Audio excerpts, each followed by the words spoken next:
Nie taki jest żywioł światła, kiedy morze cię szybko ukrywa i roztapia w milczącej głębi. Nie taki jest żywioł światła, kiedy morze cię szybko ukrywa i roztapia w milczącej głębi.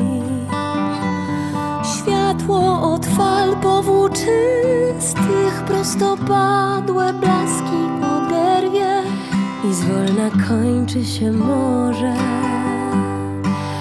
a jasność napływa.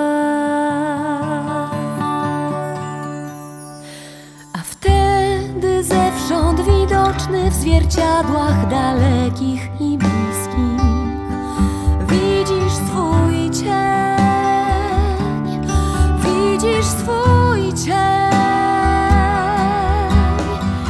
Jak się ukryjesz w tym świetle, za małość jest przeźroczysty, a jasność zewsząd tchnie, jasność tchnie. Zewsząd widoczny w zwierciadłach dalekich i bliskich widzisz swój cień, widzisz swój cień.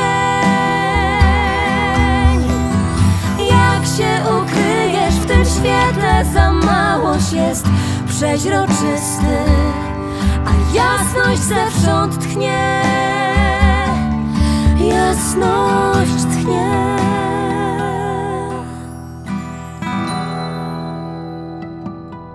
Wtedy patrz w siebie, to przyjaciel.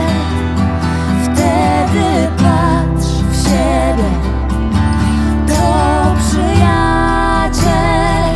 Przyjaciel, który jest jedną iskierką, a całą światłością.